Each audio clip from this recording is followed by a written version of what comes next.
Welcome to the On the Edge podcast with your host, Scott Groves.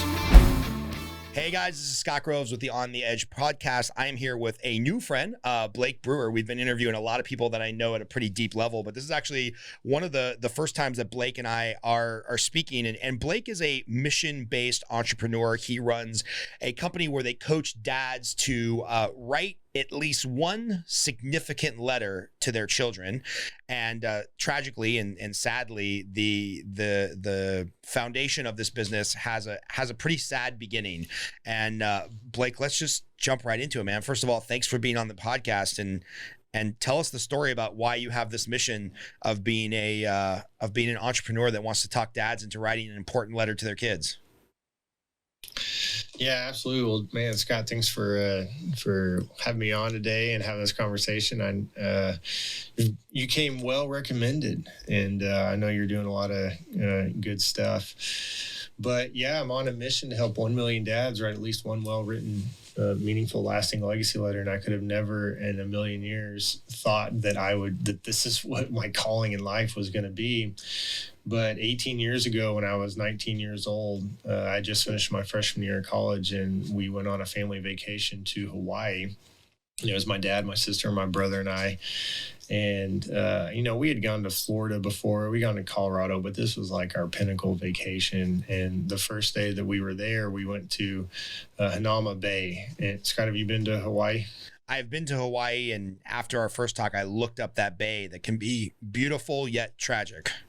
Yeah, it's so beautiful, and it's one of the top beaches in the world. And so, of course, that was the first place we went, and we were excited to go snorkeling. And as soon as we got there, we put on our snorkeling gear, went out in the water, and it was me and my dad and sister, and we were looking at all the cool stuff. And then we said, man, let's go in and rest. And we went back on the beach, and my mom was laying out there, and then I laid down, my sister laid down, and my dad never laid down.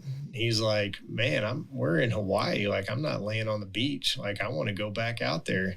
And guys, my dad, he was an athlete. He was drafted by the Atlanta Falcons, and my dad was my claim to fame growing up was my dad was Terry Bradshaw's tight end at Louisiana Tech and caught his first collegiate touchdown pass. And I have this really cool picture of my dad and Bradshaw and President Nixon in the Oval Office. And if you read Bradshaw's biography, like, he tells some pretty cool stories of my dad and him. So my dad was, especially in North Louisiana where they went to college, he was kind of like semi-famous, right? But to me, he was just my dad. And as I was laying there on the beach and my dad started walking down because he said he was going back in, I was just thinking, man, I want to lay on this beach, but I want to go be with my dad. And so I ran and caught up to him, and my dad looked at me with a smile on his face, and little did I know that this would be the last smile he would ever give me. But he just said, look who decided to join me. And in that moment, my dad did what he had done hundreds and thousands of times. My dad just simply expressed that he enjoyed being with me, which is one of the best gifts that a father can give his children, is to just simply enjoy them. And that's exactly what I felt in this moment. And so my dad and I jumped in the water. And of course, we didn't stay just in the shallow end. We just kept going further and further out, seeing cooler. I mean, it was just so beautiful. But then we got in this area that I now know is called Witch's Brew, and the waves had really picked up. And so I was like, I put my head out of the water, and I was like, where's my dad? And so I look up, and I see my dad trying to get out of the water. There was really only one place to get out. These rocks were coming out, and the waves were just crashing against it. And I remember thinking, what in the world? Like, why is he trying to get out of the water right there? And sure enough, as he was about halfway out of the water, this wave crashes against my dad and knocks him back down in the water. I swim over to my dad to see, if I can help. And by the time I reach my dad is unconscious and he's underneath the water. And so I put my arms around my dad, and I just knew I still had hope, but I knew I had to get him to shore. And by the grace of God, the lifeguards showed up, and as I was trying to swim with my dad, because I probably would have never made it, and they took over and they got my dad to shore and started doing CPR and on the beach. And I remember just being next to my dad and just kind of looking at the heavens and saying, God, would you please save my dad's life right now? And I fully expected in that moment that, like in the movies when they're doing CPR, that the water would just kind of come out of his mouth and he would blink his eyes and come to, like, surely, like, my dad is not dying here. And my mom and sister were laying on the beach and they see all this commotion and they said, hey, that's where Dad and Blake were. And so they run down there, and I'll never forget my mom's face as she's running up to me. And I'm just like, Mom, it doesn't look good. They loaded my dad up in the ambulance. My mom went with them, and then the rest of us were in the rental car. But they took my dad to the hospital where the doctor pronounced my dad dead. So my dad had drowned that day, and Scott, literally, like it was one of the best days of my life. And in a matter of moments, my dad was gone, and I was asking all those questions, like, what the heck just happened? God, where were you? What is life about to look like? Like, my entire family is about to change. We were back in the condo that afternoon, and I'm the oldest son, so I was the one who had to call my dad's work, call my dad's parents, who were just absolutely devastated, some of his friends. And I was in the back bedroom of the condo, and my mom comes to the door. I'm just sitting there on the bed, and she comes to the doorway, and she's holding something. But she said, Blake, I've been going through your dad's briefcase, and I found something that he was going to give you on this trip. I literally had no idea what she was talking about, but she walked across the room, and at the top of this paper that she handed me, several papers, it said, Dear Blake, Natalie, and Marcus, and my sister and brother's name. And she said, your dad for the last couple of months has been working on a letter to give to you guys on this trip. And when my dad wrote that letter, he didn't know it was going to be his last words to us, but I knew even before I read it, man, this is going to be my dad's last words to me. And I also, in that moment, felt incredibly loved that my dad would take the time and just to write this letter to us. I don't know what he gave up or what show he sacrificed during those couple months to really spend some good time and get his thoughts about life and thoughts about us and into a letter, but he did. And it was a letter of encouragement. My dad encouraged us to persevere in life, that we're going to face hard times. He encouraged us to live for what mattered, to live for God and to live for other people and to serve other people. And it was absolutely what I needed in that moment. And I just got a peace. And I've told people before that my dad might have drowned that day, but his voice did not. Because for the last 18 years, my dad continues to speak to me through that letter. And it's amazing, as I entered in different phases of my life, like his letter takes on new meaning. And from when I graduated college to single to married to kids, and my dad's letter is still there, guiding me, giving me wisdom. But it was about a year ago that as I was going through a job transition and really trying to figure out, okay, what am I going to do next in life, that God hit me upside the head a couple times and said, was basically like, Blake, you need to go help dads write a letter like your dad did for you. And so that's what started this mission. And I've been helping dads ever since write this letter.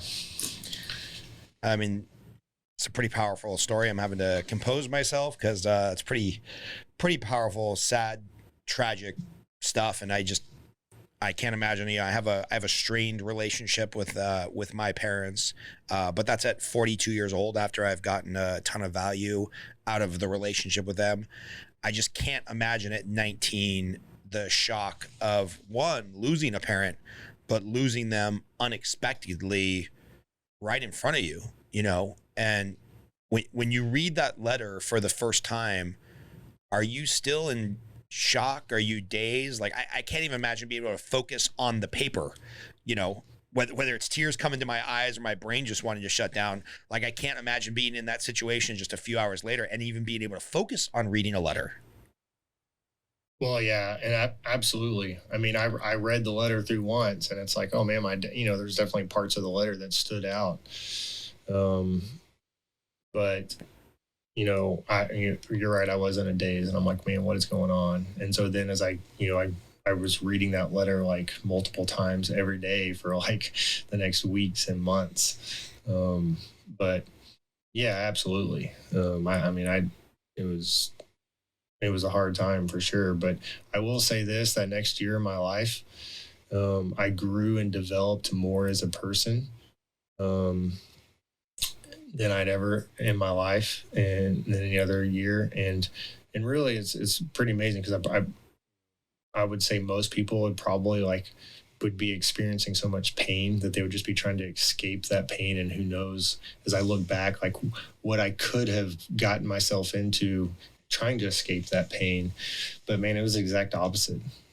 I mean, I was still grieving my dad, but my dad had really set me up to do well and get through that moment and a lot of other moments in my life because of that. Yeah, I'm thinking through the power and the significance of that letter, and obviously prior to him passing, the closeness with you guys, and obviously kind of looked up to your dad as a hero. I'm wondering how much closure. And I can't quantify it. It was 87% closure. How much closure or allowing you to move on peacefully came from that one, 3-page, 2-page, 4-page letter? Yeah, it's about 4 pages. Absolutely. I mean, I don't, as a person who believes in God, I think God allowed my dad to write that letter. I don't know if, I believe, we all have that day, our last day on the planet. It's already known. And so, did God cause my dad to die that day? I don't know. I don't even go there. I don't know. It doesn't even matter. But my dad did die that day, and absolutely part of the grieving process is accepting that. And that letter absolutely allowed me to accept that. And I knew from the beginning, I've been sharing this story for the last 18 years with different people and inspiring people and to really help people think through like what is most important in their life. And so I think pretty early on that God had given me this story, as tragic as my dad's death was, like, to help other people. Yeah. And, when you think back to that letter, which you mentioned you've read probably thousands of times now, and only if you're comfortable sharing, is there some caption or piece of advice or something that came through from your father that just really resonates at the highest level, or a couple things that have really stuck with you? Yeah, it's kind of this idea of living with an eternal perspective and thinking about our life. As I'm a Christian, my dad was a Christian. And so this idea that our life here on earth is really short compared to eternity. And so it's the last line of his letter. And so I call it his legacy line, because now as I'm helping dads write their letter, I help them think through, okay, what is your legacy line going to be? Like if there was one sentence that could sum up your letter, and it's pretty amazing what some of these dads say. And some of it's like some advice that their dad gave them. But my dad's was, he said, you might be in the minority here on earth for your faith, but I assure you that in heaven, you'll be in the majority. Love your dear old dad in Christ Jesus. And so that one sentence there's so many different things that I can take out of that as far as, hey, you're going to be different.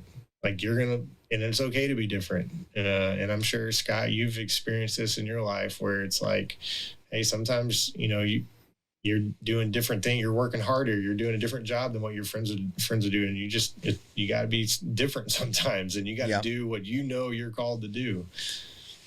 Yeah, I've got a very good friend. He's a realtor I work with, and he and his husband came out as gay in the late late 80s, early 90s, and they've adopted two sons, and they're very, very involved with their church. I'm not sure what denomination is, but they're like a deacon, kind of a non-man of the cloth, but that serves very deeply in the church.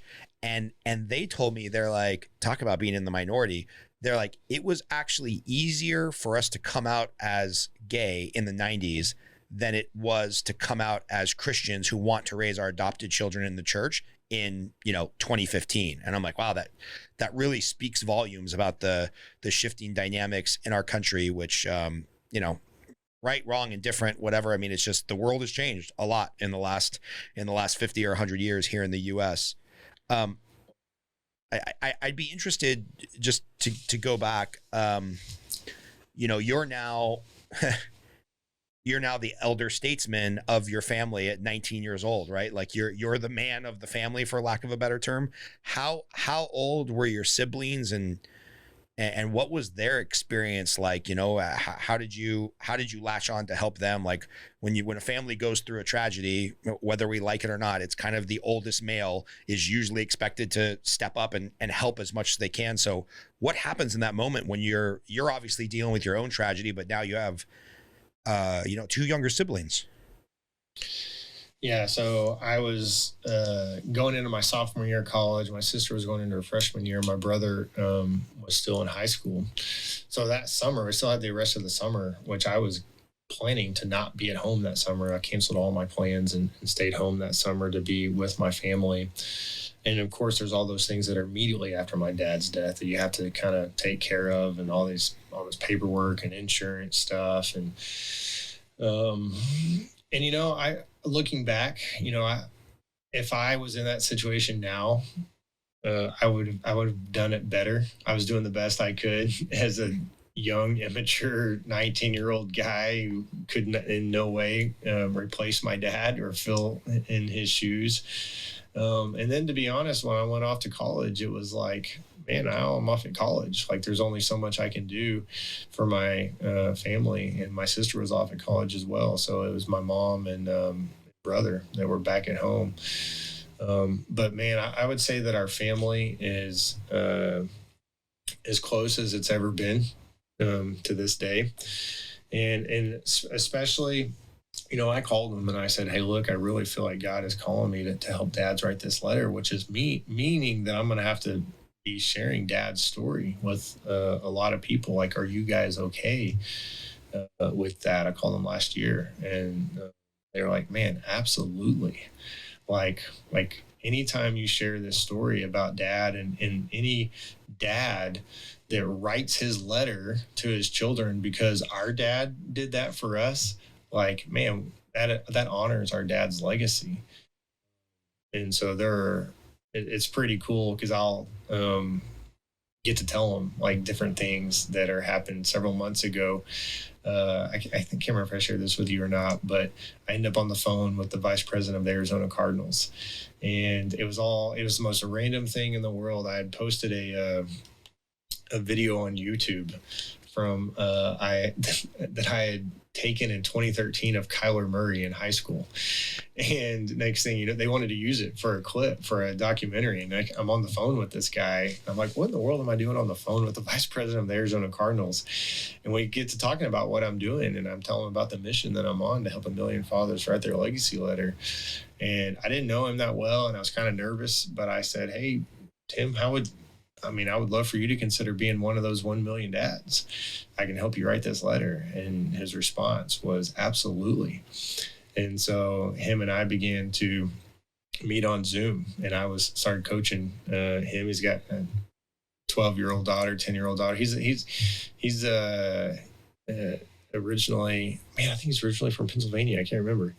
But anyway, he said, man, I want to help my daughter as she's about to enter her teenage years. I want to protect her. I want to, as the world is kind of like, going to be pulling at her in different directions, and she's going to have different friends saying, hey, you should try this, or you should do that, or different boys even saying, hey, why don't you try this? He wants to say, no, I want her to know that she doesn't need any of that because she's got a daddy that loves her. And so we put together this amazing letter. I mean, he did it all. I guide him through it and go through the legacy writing method, which we developed. And it basically it helps a dad think through what I tell dads, like, you have a letter in your heart. And so by going through this process, we're just going to draw that letter out from your heart to your mind to a piece of paper. But I'm also going to help you think through all the things that your children absolutely need to hear from you. So that I love you unconditionally. I'm proud of you. And it's not for what you've done, but for who you are. And I believe in you. And then we do some other sections as well. It's like giving some advice and even apologizing and expressing regrets. And so he finished his letter and he gave it to her on her 13th birthday. He texted me a couple weeks ago. And he's like, man, I just gave her a letter. And she took the letter into her bedroom. I could see her sitting on the bed reading this letter. And she was in tears, and she came back out and was like, Daddy, thank you so much for writing this letter. So, and I said, man, it feels good in the moment, because she responded so well to this letter. Of course she did. But I said, man, this truly is the gift that keeps on giving, because now she'll have this letter for the rest of her life. Oh man, you're going to choke me all up over here. First guest to make me cry. Talking about it. Yeah. Okay. Regrouping, huh? I'd love to hear about going back.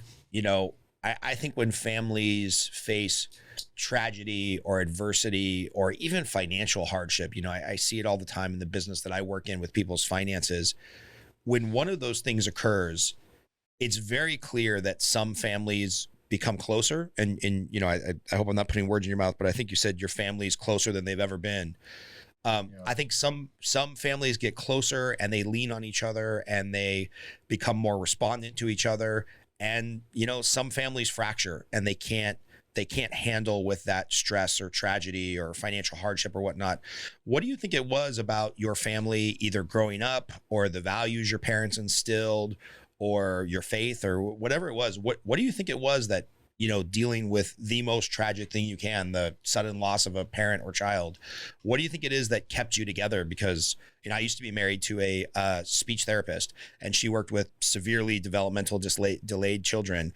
And the divorce rate amongst parents that have special needs kids, and the divorce rates among parents who have lost a child. I mean, people just don't deal with tragedy, and a lot of times they take it out on the people that are closest to them. And so, what do you think it was about your family that you were able to weather that storm, no pun intended, and be closer than ever? Even 18 years later.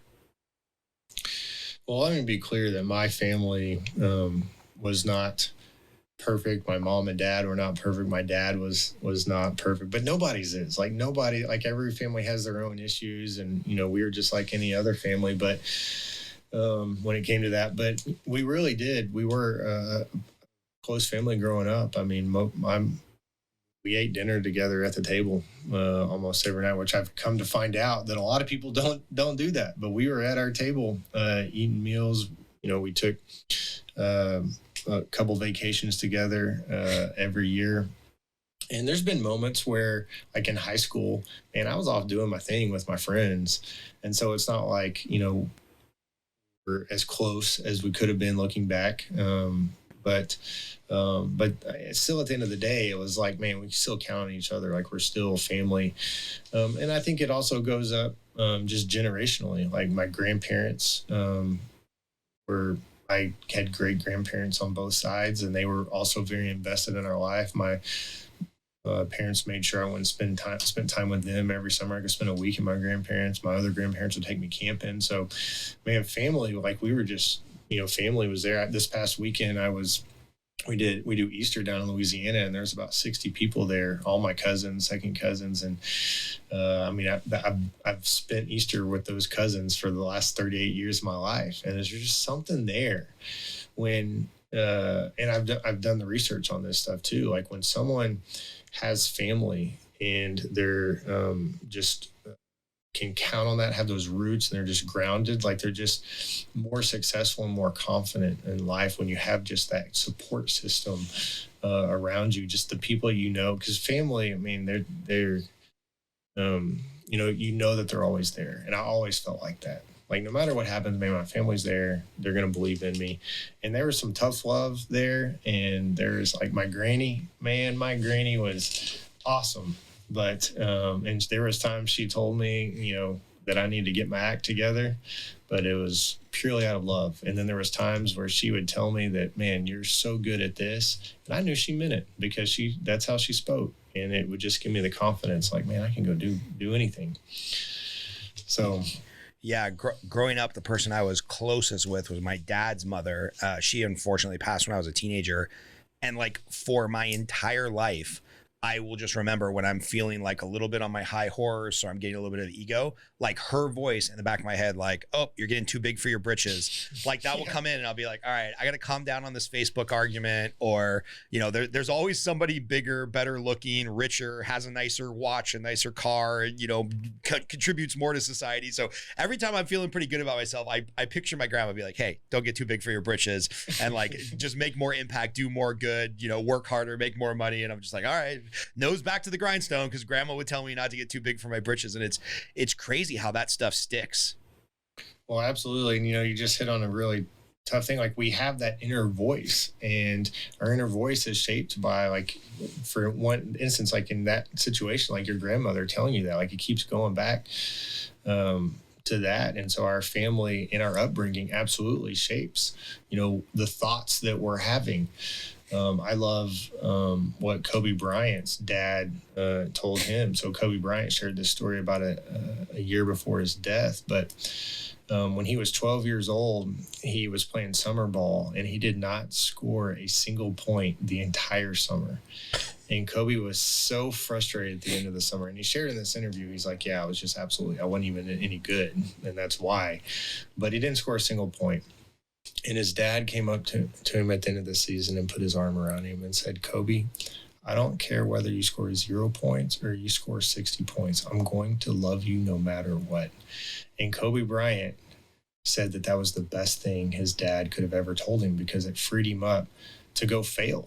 Like he could go try and attempt anything. And so for the rest of his life, Kobe's dad's voice is in his life saying, hey, I'm going to love you no matter what. And so you hear that story and it's like, oh, all of a sudden you get why Kobe was so successful, because he had a dad that told him that. And then you see, the type of dad that Kobe was to his girls. And it's like, okay, it all makes sense because he had a dad that was telling him things like that.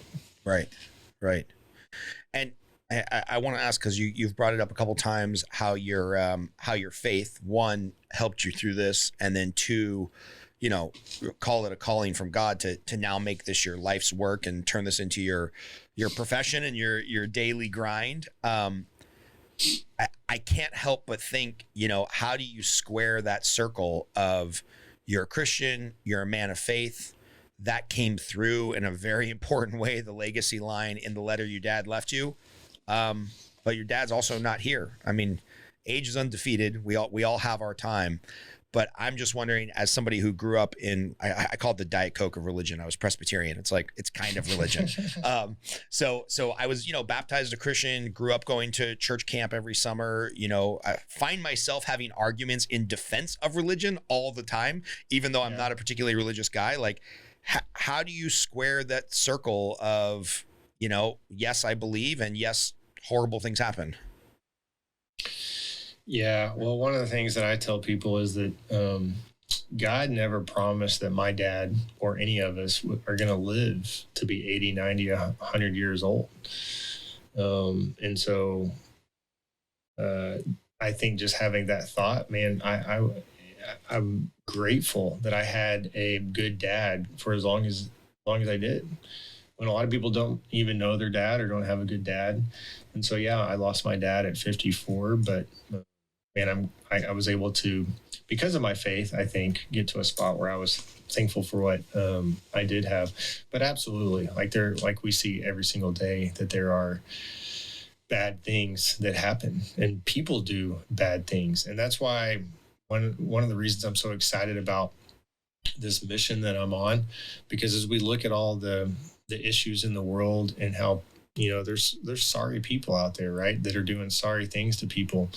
And you and I both know there's no government program that's going to come in and save the day and just make everything better. Yeah. But I think you can't legislate people into good people. Right. Exactly. And so I was telling someone earlier today, if you look at the potential of every single person, man, if everyone could just reach like their full potential, everyone's not out there is not reaching their full potential. But we know that when a father is in someone's life, and then a father is speaking the magic words into someone's life, I love you, I'm proud of you, I believe, like you're gonna be that much closer to reaching your potential. So as I help dads write their legacy letter, and like I've mentioned, I'm helping Major League Baseball dads write their letter, but I'm going to be going into prisons and like helping those dads write their letters to their children that are outside prison, that are probably honestly destined for the same life they are. But if we can help a dad help their children be a few steps closer to reaching their potential, that's going to keep some kids out of jail. That's going to even some of us who are probably going to have somewhat successful children, but now they're going to be that much closer to even being more successful, and whether it's in their relationships or in their career or whatever it is. So, man, I think the solution is like, it all goes back to the dad. I mean, moms are awesome. Okay. So I had an awesome mom, but I like what someone said the other day, and I can't remember who it was, but there's just something about, so like our moms, I don't know if it's because we are actually physically attached to them at one spot, but we almost kind of like expect our mom to love us. But our dads, on the other hand, it's at a very subconscious level. When our dad chooses, or when our dad loves us, we feel like, man, our dads chose to love us. Yep. And so that does something to us. And so that's why, so then when you do have a father loving you, now you not only do you have your father or your mother and your father, and just it's all the research and the data, and it's just who we are. It's our makeup. Like we have those people believing in us that become more confident. And as you know, the more confident that you are in life, like the more likely you are to succeed. Yeah. Shout out to a buddy of mine named Ryan, who gave me the no BS story when I was about to have kids. And he said, how many kids do you have? What's that? How many kids do you have? I've got a 19-year-old who I didn't actually really know existed or meet him until he was 15. So that's a whole nother podcast. Wow. And then I've got a 3 and a 5-year-old. So, when the 5-year-old was in utero on his way, my buddy Ryan pulled me aside and he's like, "Hey man, I got to tell you the real shit here." And I was like, "Oh, okay."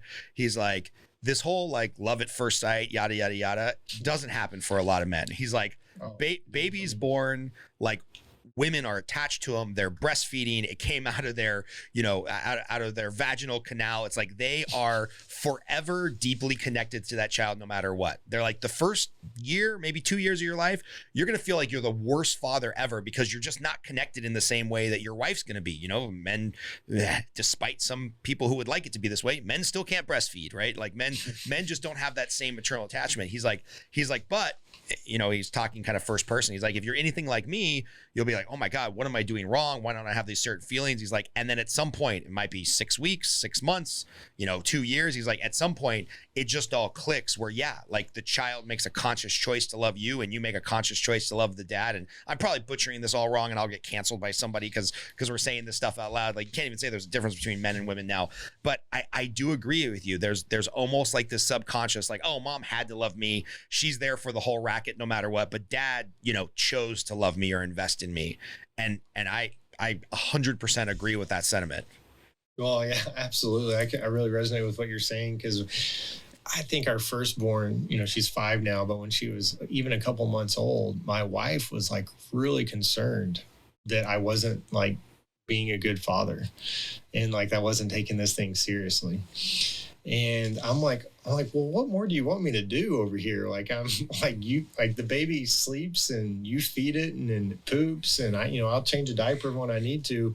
But I think she, on some level, like now that my kids are older, like, yeah, I wasn't connected to my child when it was a baby. And now that I have a 5-year-old, 3-year-old, man, my 5-year-old, 3-year-old, man, we're dominating, man. Like I have a blast with my son, Bo. He just had his first T-ball game the other day. And, man, it was hilarious. Like all the dads are out there and, all the kids are, it's like a free for all when the kid hits the ball, right? right. Running from, but we watch Bo Jackson videos, like YouTube videos before Amazing. we go out there. And my son, when he came out of the womb at 11 pounds, 3 ounces. Oh, so you got a football player on your hand. He's the biggest kid out there. Yeah. And he's the only kid who hit it in the air, like to second base. And so he was yanking it, man. It was awesome. Yeah. I was a proud dad. I've got same proud dad moment. Like my kid's also pretty big for 5. And even when he was like 2 and 3, some parents would kind of look at him and be like, oh, is he like okay? And I'm like, my son's not mentally delayed. He's just like 2 and he's giant. Yeah. And they're like, oh, sorry. I thought he was like 3 or 4 and should be talking by now and stuff. I'm like, no, he's like 2. So we've been going to jujitsu. We kind of started together about a year ago. And yeah, there's just this weird thing where like, if it's somebody else's kid, you would literally care less. Like it wouldn't even register as an event. But you know, my kid like takes down a 9-year-old in jujitsu and I'm like, yes, a powerful son, you know? And I'm just like, it's just weird, the level of pride. And I was talking to a lady the other day who says, hey, you know, I know this is really unpopular to say. We are catching up. It's a realtor I work with. She's a little bit older. She had children later in life. And she's like, you know, you can't tell this to parents that don't, or you can't tell this to people that don't have kids. She's like, but I just realized now my life was not complete until I had kids. It's like, I now feel like I have something greater than myself to live for. And I'm definitely gonna have to send her this podcast when we're done. Cause I'm guessing the legacy letter probably works equally as well for women and moms, even though, you know, I know your focus is dads because of your background. Yeah, absolutely. Yeah. I mean, women should write a letter and can write a letter. But you know, the women are more likely to do it. And so that is part of the reason that my mission, I mean, it makes sense. My story is my dad did it. Right. But you know, I love helping dads because here's the thing, like almost everyone I tell the story to, like a dad's like, oh man, like, yeah, I mean, that makes sense. Like I should go do it. But then very few dads actually go do it. Right. And part of it is, man, we got a lot of pressure like in our life. Like we got a lot, going on. And so to actually find time to do it, and it's kind of overwhelming, like, man, what the heck am I going to write? Like, how are we going to do it? So I really try to make the process as easy and simple as possible to write this like letter that your children will hang on to the rest of their life. And so it really is pretty powerful. And honestly, like, man, it is fun to help dads write this letter because when they're done with it, like they're so proud of it. Like, just like, man, this is awesome. Like I just did something really cool. Yeah. And you know, when we first spoke a while back, I was thinking like legacy letter, like, oh, this is the thing you write and it sits in the safe. And then one day from now, you know, 20 years, 30 years, 50 years, whenever my ticker gives out, you know, I just pictured like a pallbearer walking up to my kids with this letter, kind of like they present the flag at a military funeral and being like, this is from your dad. But now hearing you talk through it and the experience that you had with the client of yours that wrote one to his 13-year-old, this is something obviously they're writing now and giving to their children. Like, what do you think is kind of the perfect time, perfect age to write it and deliver it to the children? Because obviously your thoughts will mature over time, right? The advice I'm going to have for 5-year-old Gabriel is going to be different than 15-year-old Gabriel, which is probably going to be different than 35-year-old Gabriel. So what does it look like, or what do you recommend for people? Yeah, so I tell dads, because obviously I get this question asked a lot, and I say, hey, the best day for you to write your legacy letter is the day that your kid was born. And the second best day is today, which I kind of stole from somebody talked about the best day to plant an apple tree or something like that. Yeah, best day was yesterday. Second best day is today. Yeah. So, but it's the same concept. And really part of that is because you don't know when your last day on the planet is going to be. So it's like we have life insurance, you know, just in case. And so we've got to get our words written down for our children just in case something happens, because I promise you, the moment you die, that letter becomes that much more cherished and that much more valuable. It's like, okay, this is what dad said was important. This is what dad felt about me. Like, you're going to hang on to that letter. But, you know, I actually read my letter to my 5-year-old daughter a couple months ago.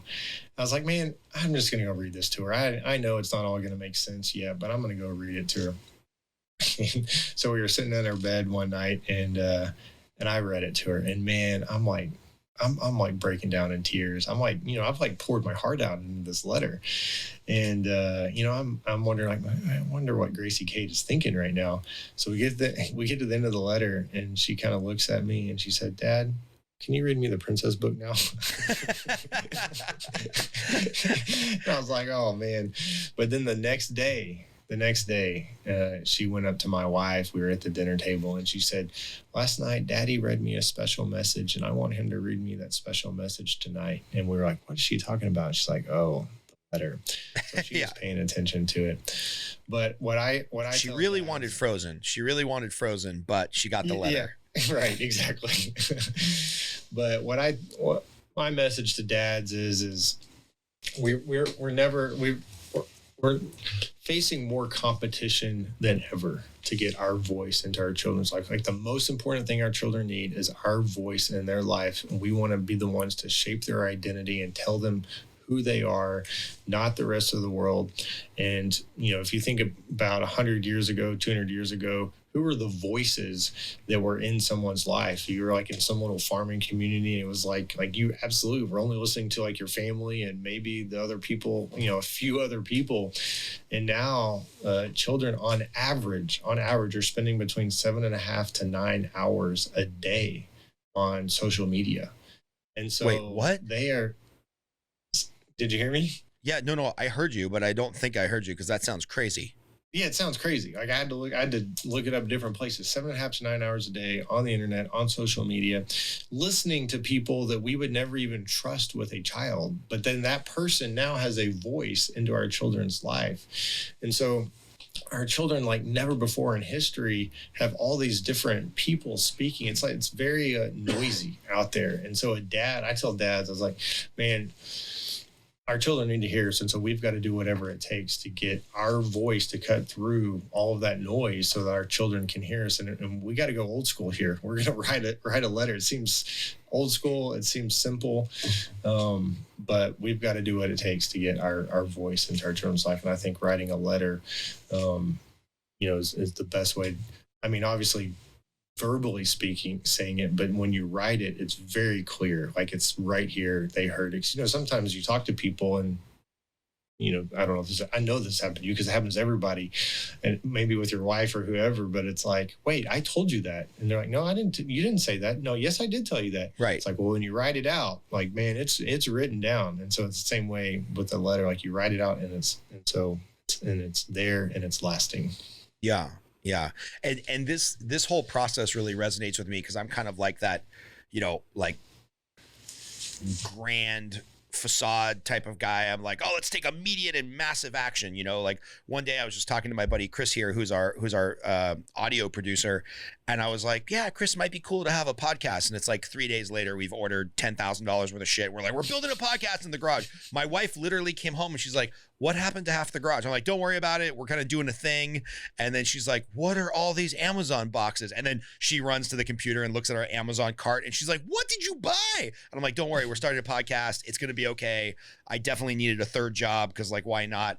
And so I'm a big fan of this grand experiment of like, write the letter and take the time and do the big thing. But how have you seen this for you or other dads that you've coached really start to infect the day-to-day, right? Because it almost seems like an insurmountable battle if we're fighting against kids that are 7 hours on TV, social media, hearing everybody else's voices, and then 6 hours, 8 hours at school, hearing the teachers' voices, who most teachers in America would probably disagree with these days on how I want my kids raised. So it's like, if you're competing 14, 15 hours, like, one letter is not going to change everything. But how have you seen the process of writing the letter kind of infect the rest of the conversation positively? Well, so, the letter is all about, the child, and it's for the child. But to be honest, the person that it affects the most is, or immediately, I should say, is the dad. So dads are telling us they've written this letter, and what they say is like, I find myself living out this letter. So it's the same way as writing down your goals. Like, we know if you write down your goals, like, you're more likely to achieve them. So when a dad takes the time to write this down, especially like maybe the dad who does not communicate a lot to his children, exactly how he feels. So now he's written in the letter. So now he finds himself being, more emotional, or more, saying things like that. But then just the very exercise of writing down. So I help dads, think through, like, if you're on your deathbed and you're thinking through the rest of your children's life, that they're going to face hard times. That they're going to have failures in their life. Like, what are you going to tell your children when they have a failure? Like I'm going to tell my children, failure is expected. Like, that means you're trying, you're risking, you learn something from it, get up, keep going. So, for a dad to stop and think through all of that, really, it's an amazing exercise for himself. And he ends up kind of, what I say, preaching to himself. And so now he ends up living out all these things that he wrote down. So then, the dad has written this letter, but now he becomes a better dad through the whole process. And then, I've only been on this mission for a year, so it's tough to say, what the long-term effects are going to be from all of these letters. But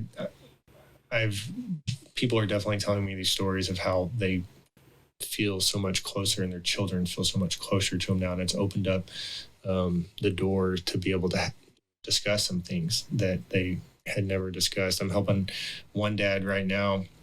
His son made some mistakes 10 years ago and went to prison, and he's about to get out of prison. And so his dad is writing this amazing letter to help him basically restart his life in his 30s. And he's even using this letter to share some apologies and some regrets that he had. And I promise you, his son's going to receive this letter and be like, man, Dad, it's not your fault, number one.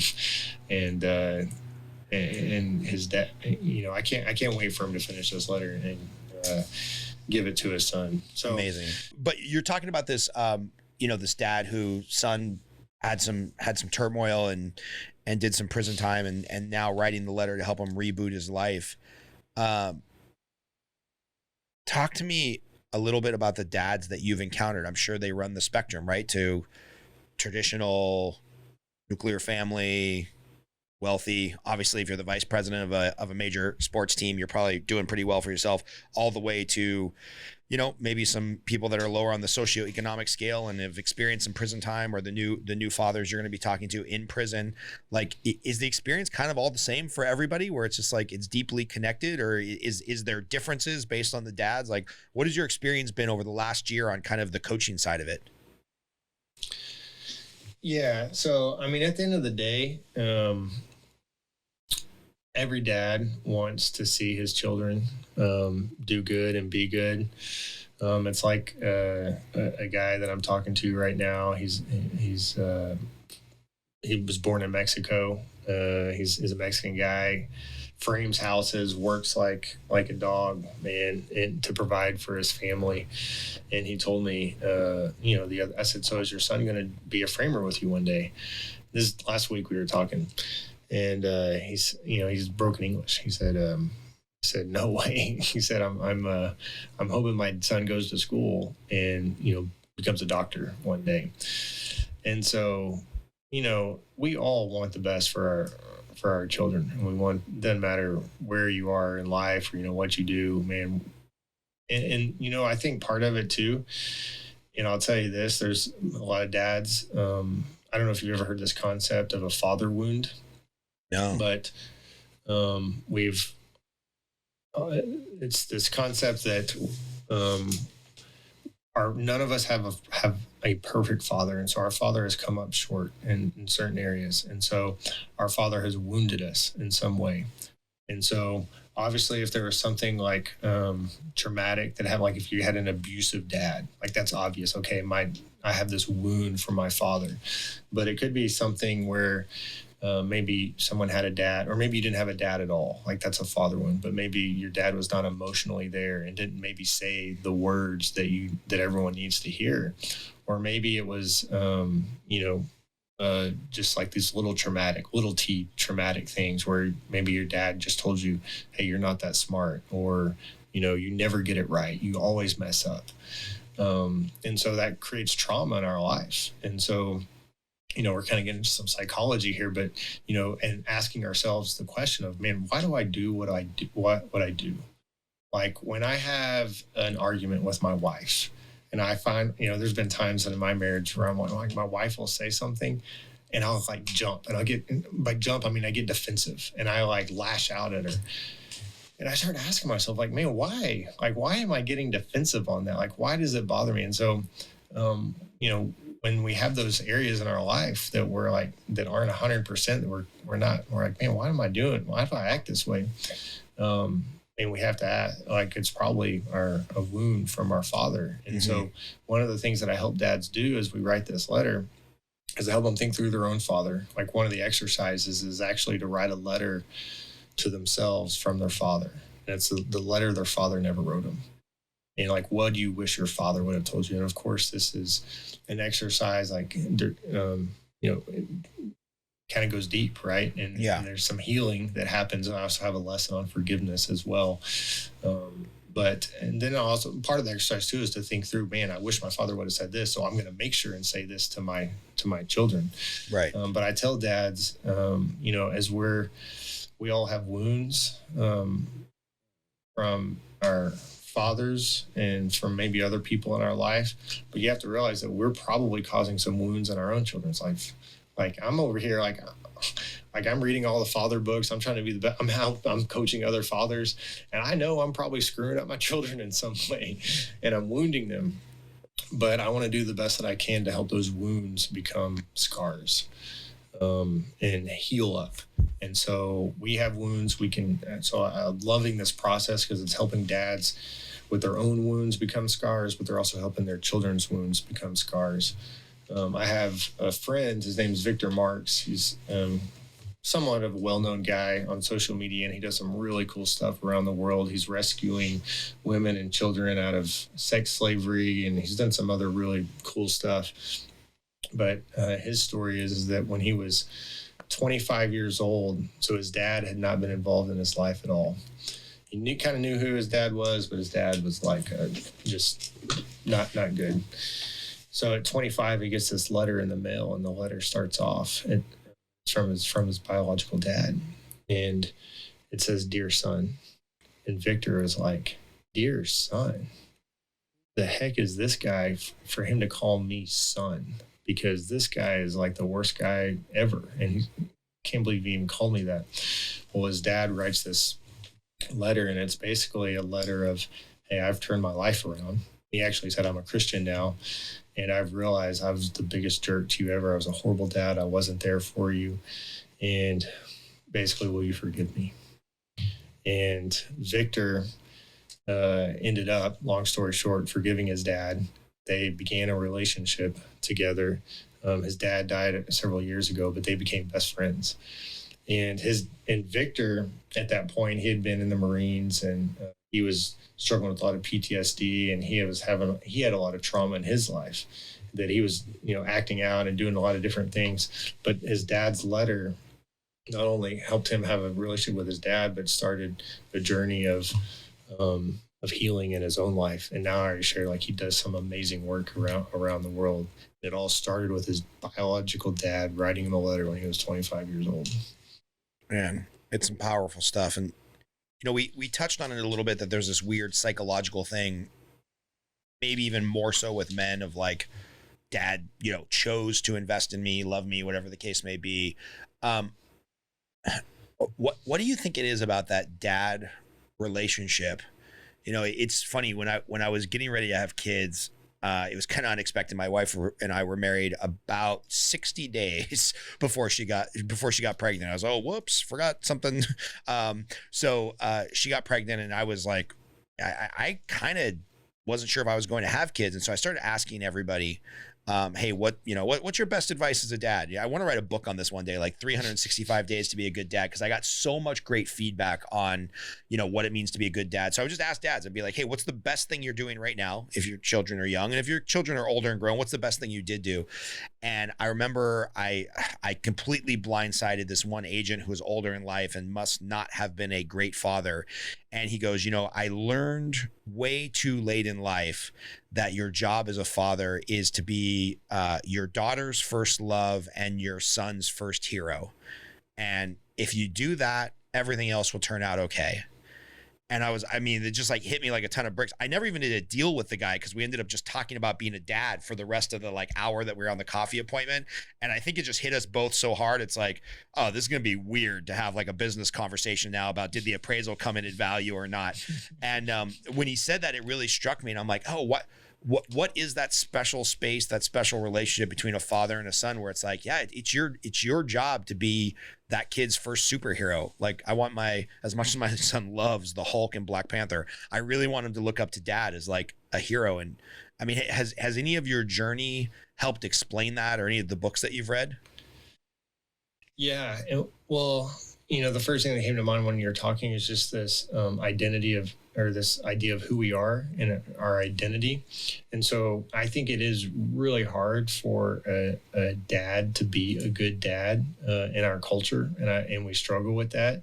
And part of it is because in our culture, our entire life, we've been preparing for our job, our business, our career. Like it's very honestly self-centered. Right. It's all about you. And then you become, then you have a kid and you're like, well, I want to be a good dad, but our identity is so wrapped up in our career and what we do. So it's like, oh, okay, who are you? Well, I'm a mortgage broker, but I'm a good dad. And so if that's your identity, if your identity first is mortgage broker or your career, whatever it is, and then dad second, which identity are you going to act out of? You're going to be, that's who you are first. And so what I try to help dads be is, and realize to be a good dad and be a great dad is just your identity is dad first.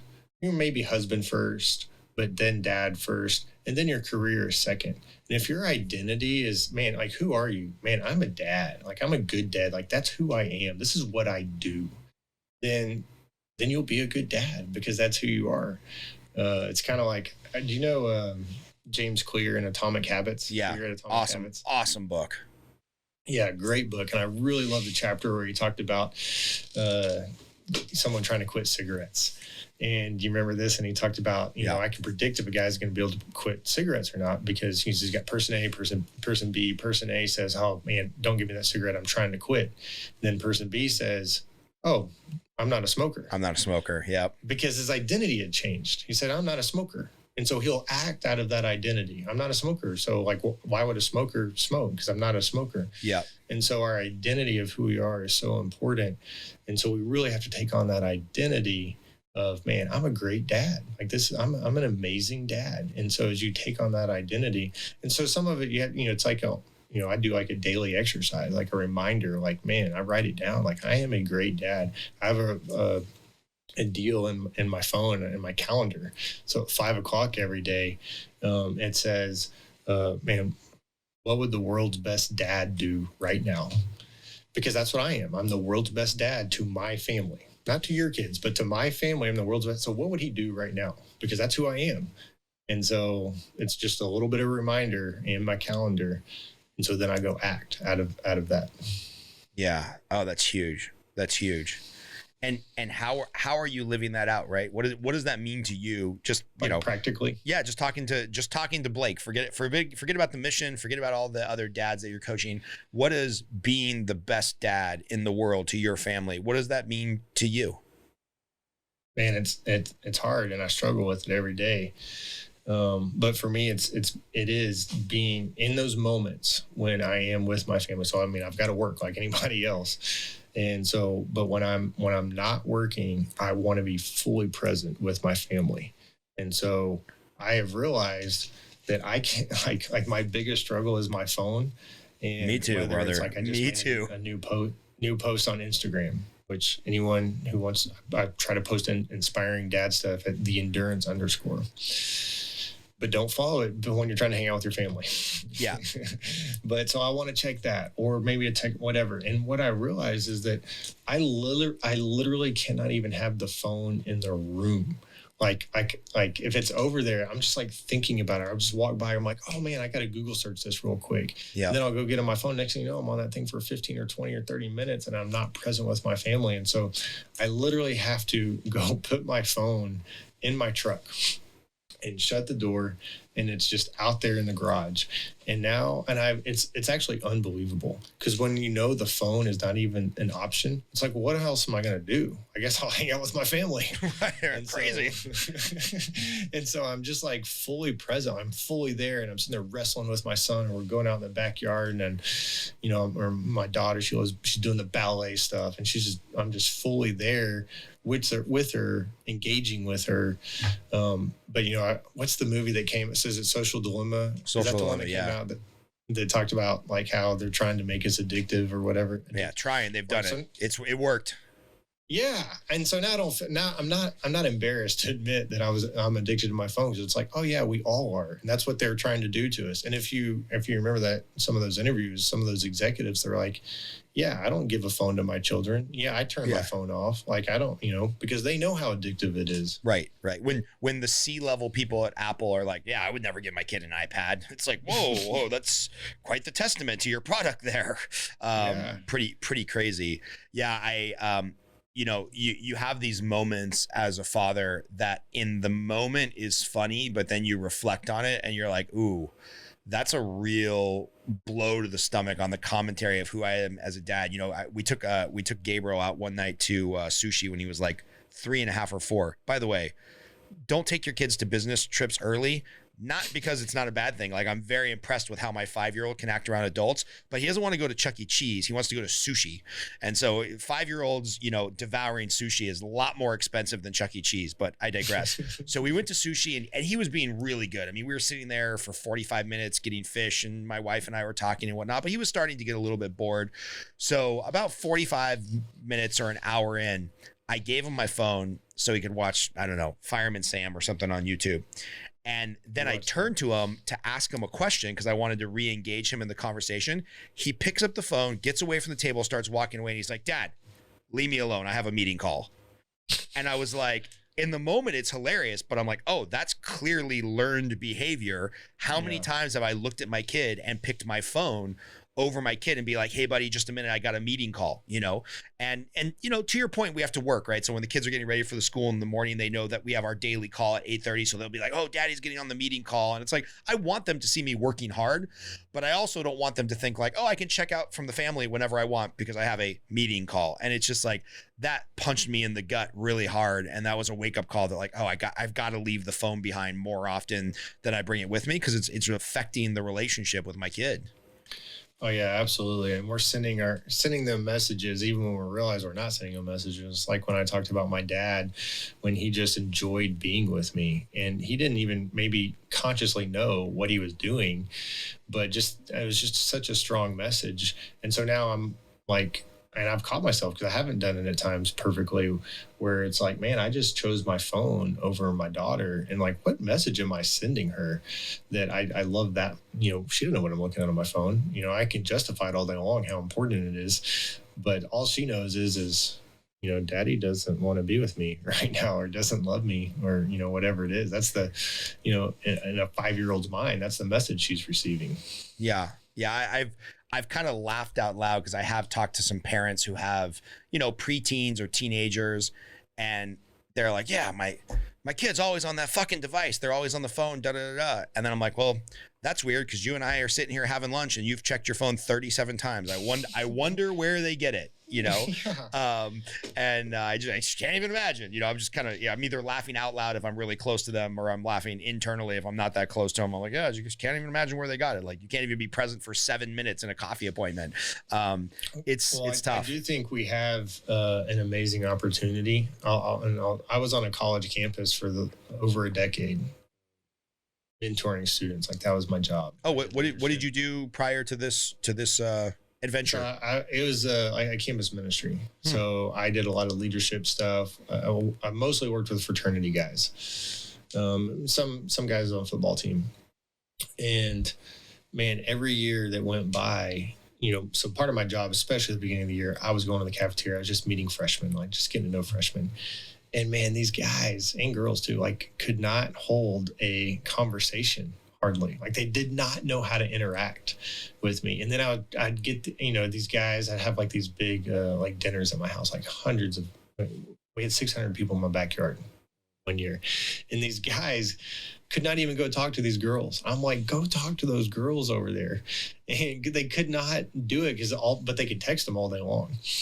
And so, man, there's a generation of people that are coming up that don't really know how to interact with people very well because they've been on their phone. And I'm sure you've seen the stuff where people aren't even getting their driver's license like they used to. It's like, they can just sit at home in their bedroom and they can talk to people there, and there's no need to like go out and interact with the world. That's absolutely affecting their brains. It's affecting who they are. And so what I tell dads is, man, we have a great opportunity, because if we teach our children how to interact with people, we kind of protect them from technology and the devices and really limit their time on it. And then we speak these words into our children's lives. Like your children are going to be like shining brightly in a dark world. Yeah. And so it really is a cool opportunity for those dads who do want to be a good dad and really invest in their children. It's interesting you say that, because there is the negative side of it, which is the pitfalls of, oh my God, kids on average are spending 7 hours on social media, and they're detaching from each other, and it's all social media, it's all texting, and it's all digital, and COVID has only made, exacerbated that problem. But the silver lining is, it's really never been easier to raise a child who's exceptional by current standards, right? Exactly. Gabriel doesn't have to be speaking Latin by the time he's 10 to be like exceptional. He just needs to be conversational in English and Spanish, because he speaks 2 languages. Same with Alina, right? She doesn't have to be world class. She just has to be really good at certain things, like normal human skills. It's like, it's just never been easier to raise an exceptional kid, at the standard. Oh yeah, absolutely. And what are some questions I'm forgetting to ask? What does this journey look like going forward? What is your business plan to reach 1 million fathers?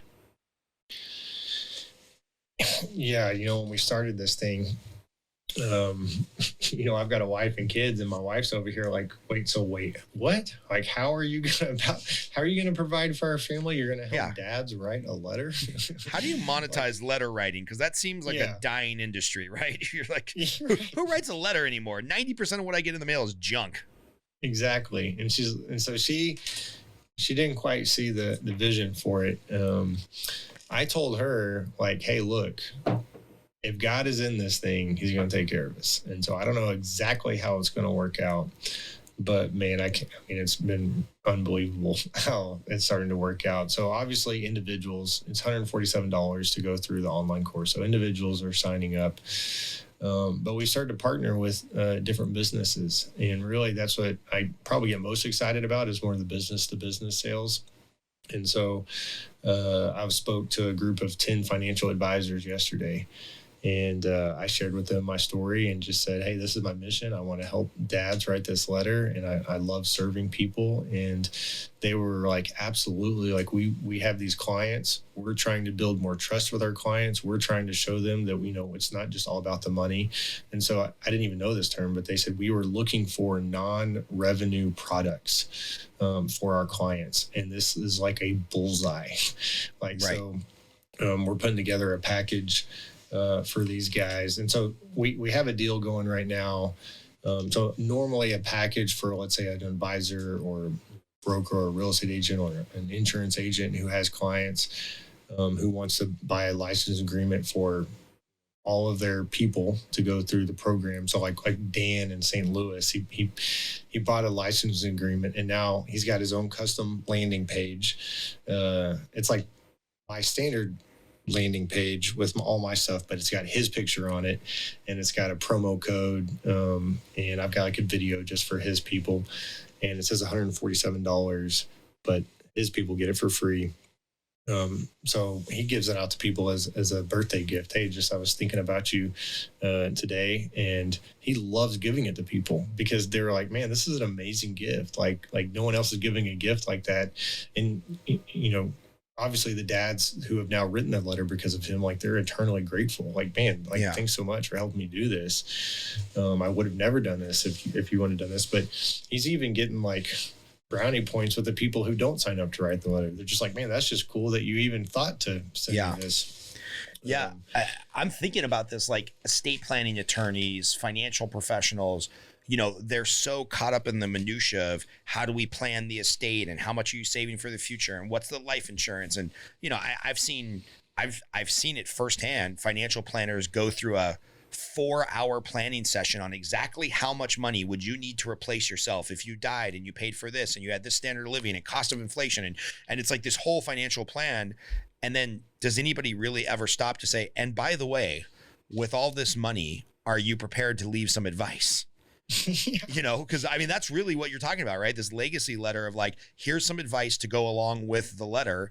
And I wonder how many people who have inherited money would have been better served by inheriting the money with a heartfelt letter from their dad about how to live their life and how to manage themselves and then therefore their money. I wonder how many estates could have been saved by dad just not planning the finances, but planning the finances and the function via a letter like the legacy letter.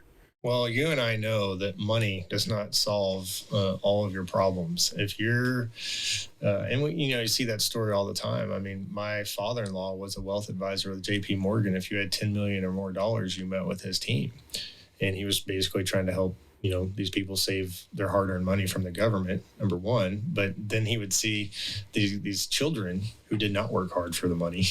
And so the children get this inheritance, and it would wreck their lives. They would ruin their lives. Like money, what do they say? It is basically just amplifies like whoever you are as a person, it just amplifies that more. So I would say and argue, and I feel pretty confident in saying this, that a legacy letter or these words from a father is more beneficial and more is worth more than money, because you could have all the money in the world, but man, it could screw your life up. You could blow it. I mean, it could mess up your life. But if you are a good person and you have strong character and you work hard and you know how to win at life, man, you'll end up with all the money, or you'll end up, doing well in life. Yeah. It's way easier to go back out and make more money than it is to become a better person. Speaking from first person perspective, if you took away all my money tomorrow and all my worldly possessions, I know I could go rebuild it tomorrow.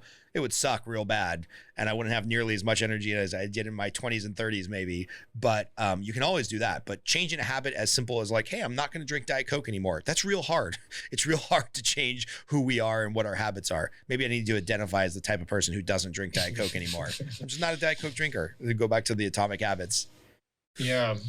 Well, it's like the guy that I met in the coffee shop a few years ago, and he was 65 years old.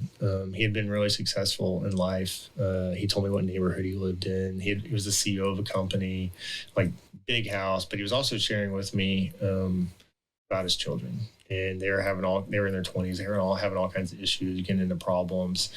And it was creating all kinds of havoc in his life. So even though he had been successful in the eyes of the world, he really wasn't successful. Like he wasn't, happy with life. But then he told me in the next conversation, and he didn't connect the dots, but I connected the dots. He said, I'm 65 years old, and I find myself still living to make my dad proud. My dad's been gone for 30 years. So he had what we've all had. Like, we want to make our dads proud. So we need to know this about our children. Our children, they want to know, like, what does it take to make dad proud? And so we need to communicate to our children so that they don't go off and try to live this life trying to pursue all of the things that won't actually make them happy and neglect their families just to try to like make us proud. Like, you know what I'm saying? So I'm thinking like, man, if this guy's dad had communicated to him, he's 65 now, what all the things he needed to communicate to him, his children, his grandchildren would be in a different spot, would be doing well. Yeah. Yeah. You mentioned those father wounds. It's like, you just get this human being. I picture of this like super clean, pristine hard drive. And then we as flawed individuals just start downloading viruses and crap onto that hard drive for 5 years, 15 years, 25 years. And it's like, it's hard to debug that programming, man. Yeah, absolutely. But as a father, we can help our children do it. I agree. And, sometimes we have to work through our own crap first, but yeah. completely. And, kind of closing things up here. What's the question that you wish people would ask you? And whether this is about your faith or your previous career or your current mission or, the experience with your father and your family or something else in that letter. What are some questions that you wish people would ask you? Man, I'm over here racking my brain right now. I'm like, man, what do I wish people would ask me? We've been talking for quite a while. I've got to share a lot of the things that, are on my heart.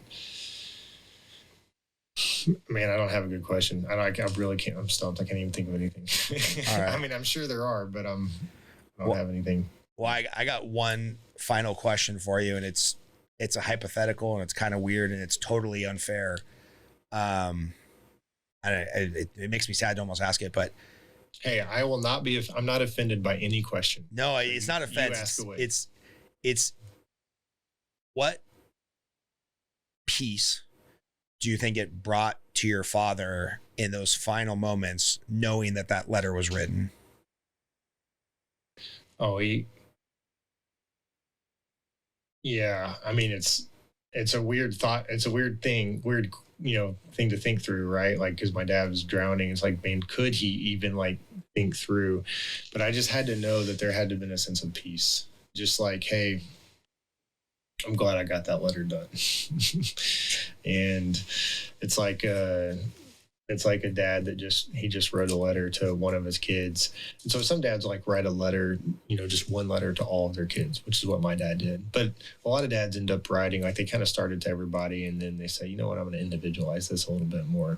And so one of the dads wrote a letter to his older son.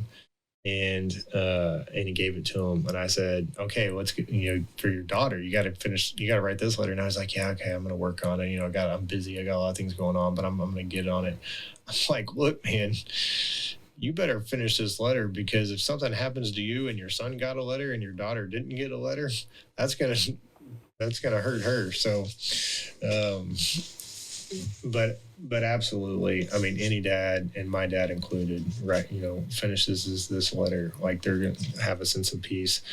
And just so you know, and anyone who's listening, I mean, my mission is not to get dads to sign up to write the letter. My mission is to help dads complete the letter. And, some people, when they think of the 1,000,000 letters, some people are like, wow, 1,000,000 letters, like that's pretty big. And then other people who have big visions, and this is probably how you are too, are like, man, 1,000,000 letters, like, dude, you're gonna blow past that. Like, there's millions of dads out there who need to write this letter. There's like 4 billion fathers in the world, so I think you'll hit 1,000,000 pretty easy. And I don't know exactly how we're gonna get there. I'm gonna have a lot of help along the way. There's gonna be people who partner with me, or buy the program for their clients or whoever, and we're gonna get it done. But I'll tell you this: every single letter matters, because every single letter, there's a father behind that letter, and there's a child behind that letter, and so we're keeping track. So letter 656,273 is gonna have a dad's name next to it, because we're keeping track of these letters as we go, because we care about every single person who's writing their letter.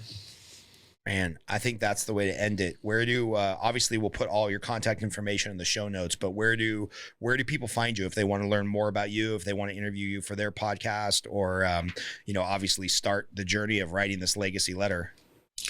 Yeah, go to legacyletterchallenge.com, and at legacyletterchallenge.com, there's also some links, like if you are interested in buying this for your employees or for your clients, like you can go there as well. And we have some information about that.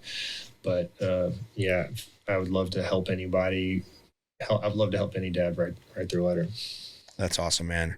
Well, hey, Blake, I really appreciate you being on.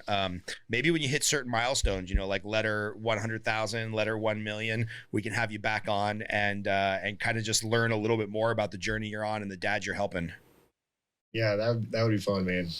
Thanks. I really appreciate you. Hopefully that's sooner than later, but yeah, I'd love to have you in on 6 months. And we're like, hey, we hit letter 1 million. It was amazing. I can't even keep the spreadsheet going. It's like I got a full-time assistant just to keep the spreadsheet going. So hopefully we'll be talking to you sooner rather than later. And I know you're going to be on my buddy John Vroman's podcast. I'll see who else we need you to talk to, because this is a really powerful thing you're doing and a really important mission, man. So thank you for doing this work for the fathers of the world and the sons and daughters of the world. Yeah, absolutely, man. Thanks for having me on. Thanks for all the good stuff that you're doing. Talk soon.